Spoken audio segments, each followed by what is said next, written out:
when your bloating appears reveals way more about what's actually going on in your digestive system and what's really going on in there. If you're bloated within 20 minutes of eating versus bloated the next morning, that's a completely different issue with a completely different solution.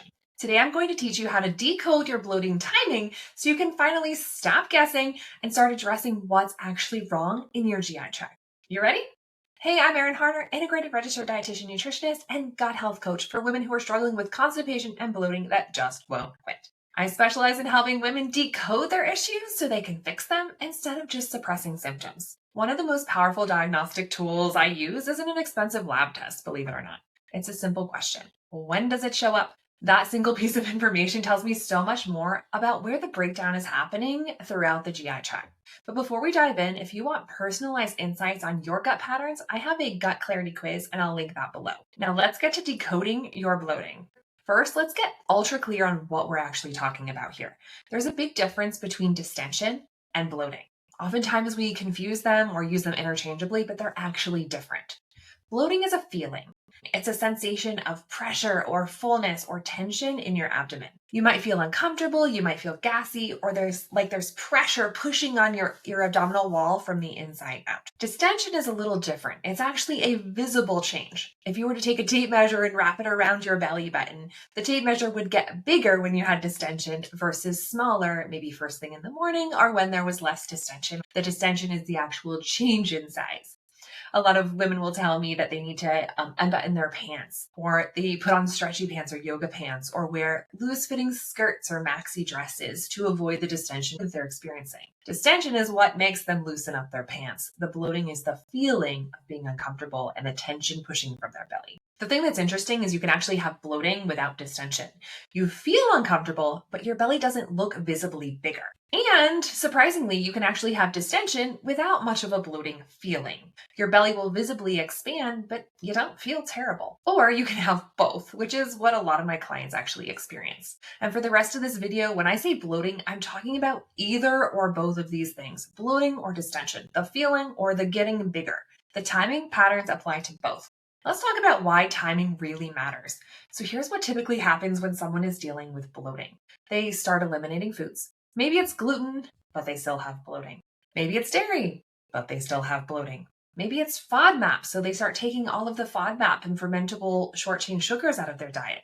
And the list grows, but the bloating keeps coming back. Why? Because they're focusing on what they're eating and completely ignoring when it's showing up and what's actually going on in there. Timing tells us where things are breaking down in the digestive process. Your digestive system has stages.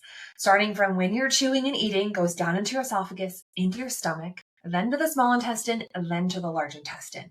And each stage in that process has very specific jobs and different things happening at each stage of the process. When bloating shows up at different times, it's pointing to where the breakdown is actually happening in the gut.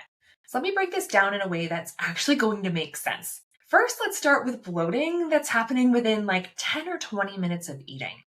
If you're bloated almost immediately after you start eating, like you haven't even finished your meal yet, here's what's likely happening. You might actually be swallowing air while you're eating. I know this sounds a little surprising and a little strange, but this happens when you eat too fast, when you're talking while you're eating, or you're drinking carbonated beverages with your meals, things like seltzer water or soda. Something else that could be happening is your nervous system is actually shutting down digestion. If you're stressed when you're eating in fight or flight mode, your body literally pauses digestive functions. Everything goes to your extremities so you can run away from that lion. Food ends up sitting in your stomach and gas starts to build up. That would be some upper GI bloat. Something else that could be going on when bloating happens really fast is actually low stomach acid production. Stomach acid is really important to break down food properly. So food just kind of sits there and you start feeling it immediately. Let me tell you about one of my clients. She came to me super frustrated because she'd been to multiple practitioners. I asked her, when does your bloating show up? And she said, oh my gosh, immediately. Every time I eat, like 10 to 15 minutes after I eat, I start to get bloated. That told me that the problem was right at the beginning of her digestive process. Food wasn't even leaving her stomach yet, but she was already uncomfortable. We focused on slowing down her eating, resting and digesting during her meals, supporting stomach acid production, and really supporting her nervous system so she could get out of fight or flight and get into that rest and digest mode before she ate. I know this sounds pretty simple, But the transformation was life-changing. At the end of my Gut Rhythm Reset program, she told me the knowledge that she gained was incredible. But more than anything, she feels better and has a deeper understanding of how her body actually works and what to do when things go off kilter. In her case, the food wasn't actually the problem. Her digestive process from the start was, and once we started to optimize digestion, everything cleared up and she felt so much better in her body. The second pattern I see pretty often is bloating that starts showing up about 1 to 2 hours after eating meals. If your bloating starts showing up about an hour or two after eating, food is still primarily in your stomach or just entering the first part of the small intestine. This pattern can indicate a few different things. The first one is actually poor stomach emptying. Your stomach just isn't moving food along at the right pace. When food starts sitting in the stomach too long, it starts fermenting, and that leads to gas and bloat and a really uncomfortable feeling. When this happens, I also often see people losing their appetite or just not wanting to eat. I also see insufficient digestion. So your body isn't actually releasing enough stomach acid or enzymes or bile acids to properly break down the food that you ate. I also see early signs of small intestinal bacterial overgrowth. If you have bacterial overgrowth in your small intestine, fermentation can start as soon as food begins entering that area. This is the woman who feels fine during the meal, but an hour later, her stomach starts feeling distended and uncomfortable. And believe it or not, the solution here isn't just like eliminating foods. It's actually supporting the digestive capacity and improving how efficiently your stomach processes, move food along, and digest the food that's in there, both in the stomach and in the upper part of the small intestine. The third pattern I see pretty frequently is bloating that occurs 3 to 5 hours after eating.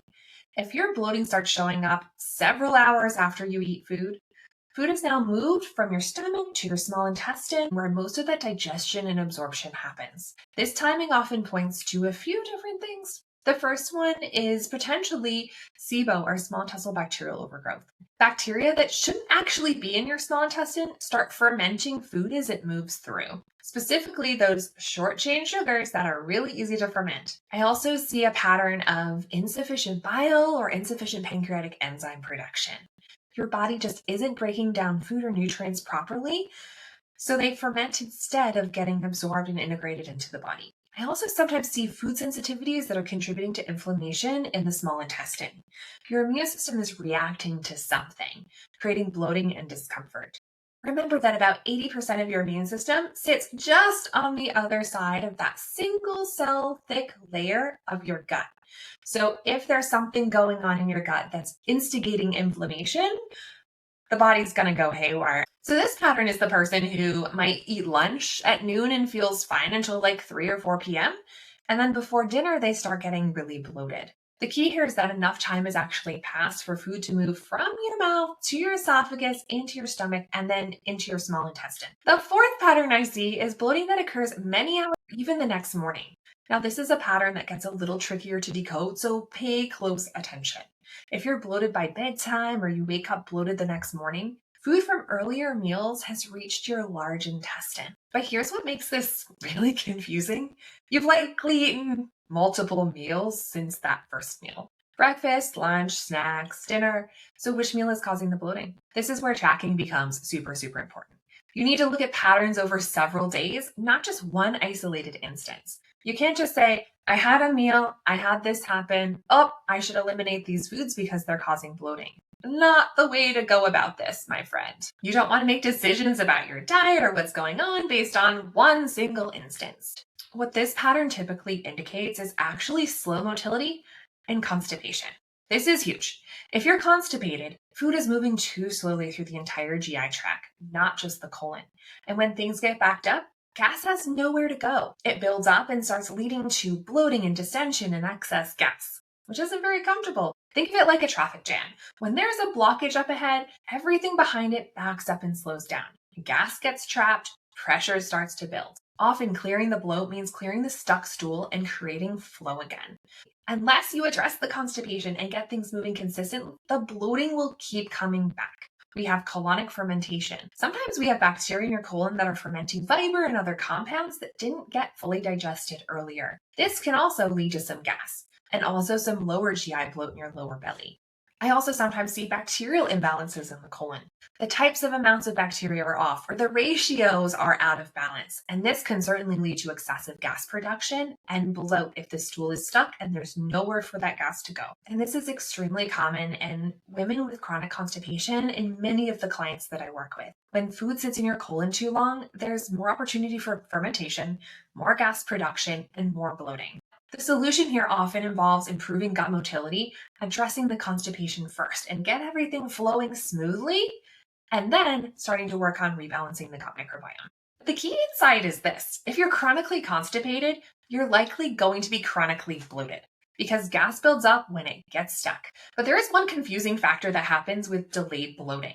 And I just want to address something really important because this confuses almost every client I work with. When you're bloated hours after eating or the next day, it's really difficult to pinpoint what's actually going on because you've likely eaten multiple meals since then. You may have had breakfast at 8 a.m., lunch at noon, a snack at 3, dinner at 6, and now it's 9 p.m. or the next morning and you're bloated and distended and you feel crappy, but you don't know what's going on. Which meal was it? Or was it all of them or none of them? Or is it actually some motility or is it constipation or what's going on? So this is what I tell my clients, and I'm going to share this little tip with you.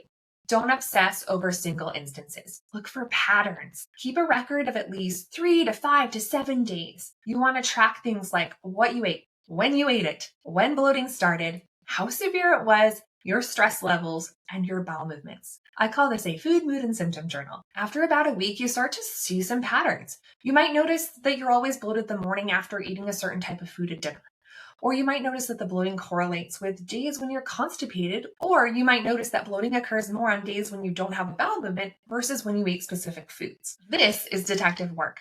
One data point doesn't actually tell you much, but patterns over time reveal what's actually going on. And remember that the timing really matters. So here's what I want you to understand. The same symptom, different root causes, different solutions. We're talking about bloating, but I talked about 4 different patterns of bloating, and they all have different root causes and different solutions. If 2 women come to me and say, Erin, I'm bloated after eating, but one of them is bloated immediately and one is bloated the next morning, I'm looking at completely different problems with completely different solutions. One might need some stomach acid support and really focusing and dialing in stress management.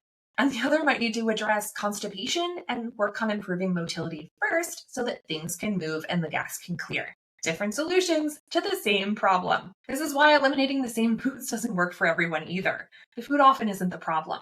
The breakdown in the digestive process actually is the issue. And often the bloating is a result of things being stuck. Slow motility, constipation, gas that can't move through because again, there's a traffic jam. If things are stuck in there, the gas can't get off, and that leads to bloating, that feeling of pressure, and distension, or that expansion of your belly. Your symptoms aren't your enemy. They're simply information. Bloating isn't the gut just being difficult. It's your gut communicating that something in the process isn't working right. When you pay attention to when your symptoms show up, you stop being a victim of your gut and you start becoming a detective instead, and you start to feel better. If you've been dealing with bloating and felt like you're just randomly guessing at causes, I hope this really helps give you a framework for understanding what's actually happening. Timing matters. Patterns matter. Your symptoms are trying to tell you something very specific, and it's our job to listen and pay attention. And if you want to go deeper into understanding your gut patterns and the mistakes that might be keeping you stuck, I have a free training called Still Bloated and Backed Up: The 3 Gut Rhythm Mistakes Draining Your Energy and Confidence. And I would love for you to check that out, because in that training, I talk through the most common patterns I see, what they mean, and how to address them systematically. The link's in the description box below. Also, I have a free gut clarity quiz that gives you personalized insights based on your specific symptoms and patterns. That link is also in the description. Your symptoms are not random. Once you learn how to read them, everything changes. And if this was helpful, please give it a thumbs up and subscribe for more gut health content that helps you understand your body instead of just suppressing symptoms. Thanks so much for watching. I'll see you in the next video.